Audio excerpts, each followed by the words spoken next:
At this time of the year, it really is all about seedlings. It is spring, and so everyone has got seed sowing fever. And so if you're one of those, then this video is perfect for you. It's going to be a quick and short tutorial, really, speaking about how best to let your seedlings survive, simply how to transplant them, because I think this part of the process, as important as it is, can also sometimes be quite overwhelming. So I thought I'm going to show you what I do, and most of the time I have success. I don't think it's particularly difficult. I think there are a few key points to look at and follow along so that perhaps you can practice the skill and get the most out of the seeds that you've sown a couple of weeks ago, and perhaps that you are planning to sow to then transplant a couple of weeks into the future. So let's go. I'm going to use these snapdragons, or otherwise known as antirrhinums, as an example. The same principles would apply to most seedlings that you've sown from seed. Obviously, there are variations based on how big they are, how quickly they grow, perhaps how sensitive they are to transplanting. And this process is also called pricking out, mainly here in the UK. I think in other countries, transplanting is perfectly understandable. So either pricking out in the UK or transplanting in other parts of the world. And so, like I said, I'm going to use these antirrhinums or snapdragons as an example because they are pretty robust plants, but they do also have their limitations. So for those of you that don't know, these take quite a long time to germinate, to emerge, and to grow to a size before they're ready to transplant. So I guess I'm starting with a fairly difficult example. They do also snap sometimes, but that isn't always the end of the road for them, because a lot of times young seedlings that snap, if they're already big enough, they will just re-sprout from there and actually form axillary buds. So that might be a good thing. Obviously, we're going to try not to let these break or snap or get damaged in any way, but all I'm trying to say is don't become despondent if you do end up breaking or killing a few plants. The point really is to try and understand, or to try and gauge how many plants you want at the end of the day, and then to plan accordingly. So let's put this down, let's fill up the tray with compost, and we'll get going. I have filled up the seed tray with a multi-purpose compost. You are welcome to use any compost of your preference, preferably not too rich in nutrients at the early stages of plant development. So a multi-purpose serves me quite well. It's a fairly damp compost. You don't want to be transplanting seedlings into a bone-dry growing media, just because obviously involved with transplanting is a little bit of shock. So try and ensure that the conditions are optimal for these young seedlings, which are going to be shocked slightly, and then hopefully they will just take to the new compost and start growing away fairly quickly. You will see from my original tray in which I sowed, I've already started the process. I did just take a few out and plant them into individual pots, but then I thought, well, actually I'm going to make a video and I'm going to show you. So here they are. They're fairly sort of densely sown. Clearly I wasn't being very careful with how I sowed them, but there are a few standout plants, the bigger ones. And I would say this is my first tip. When transplanting, don't get too overwhelmed by all the seedlings that have survived or that have emerged. The best thing to do is to select the best plants and to use those and to carry those forward.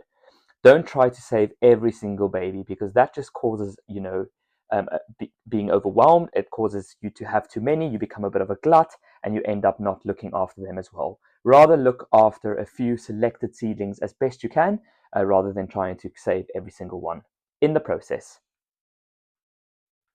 What I have here is a simple little dibber, but you can also just use a pencil or anything fairly small enough to just get in under the roots.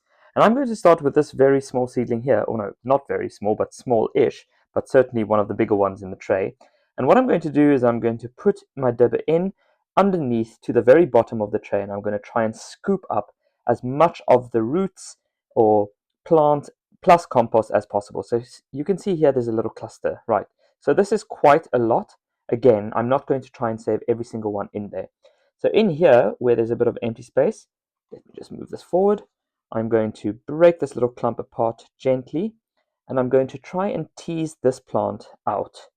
Now, tip number 2 is to really try and do so by taking the plant on its leaves, because remember, leaves can be regrown and replaced by the plant. However, if the stem snaps, that's almost the end of the road. Again, some plants might start forming side shoots, depending on how badly it was broken. But we're not going to try and break it, we're just going to try and tease it apart. There I go. All these little small ones at the bottom can be teased away because they're obviously competing. So holding it by its leaf, there you go. So now you can clearly see I've got a little young seedling with a bit of a root at the bottom, and I'm going to pick it up by its leaves again.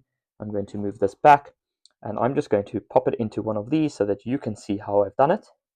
Make a little hole, pop it in, try and not touch the stem at all, if possible, and just gently firm it down.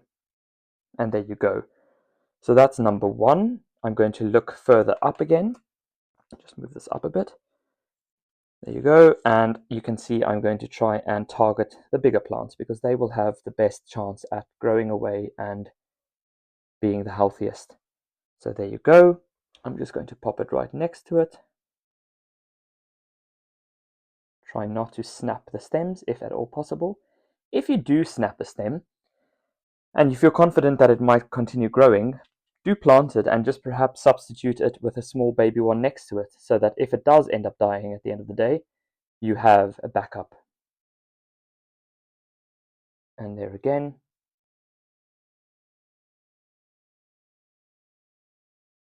Perfect. So what I'm going to do is I'm going to continue and select the biggest plants and transplant them in this way until this tray is full.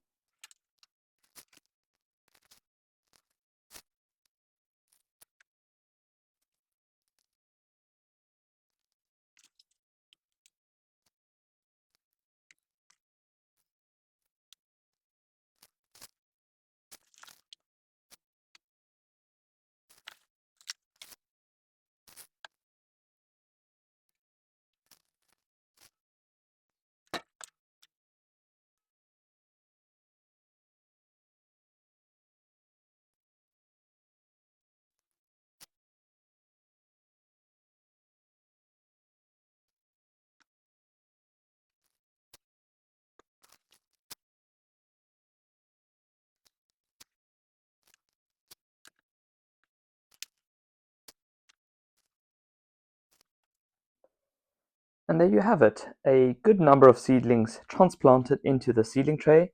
Of course, not all of them would necessarily survive.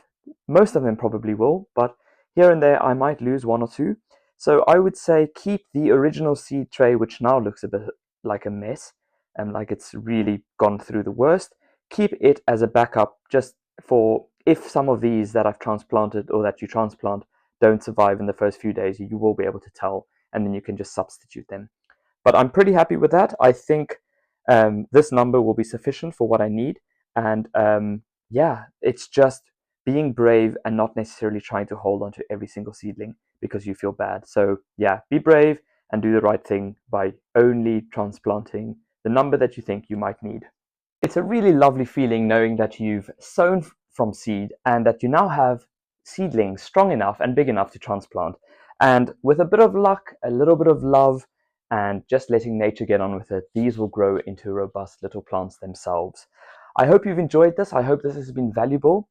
Let me know in the comments if you follow the exact same technique or whether you do things slightly differently. Perhaps you put 2 or 3 plants per cell, or perhaps you wait until they're bigger or even smaller.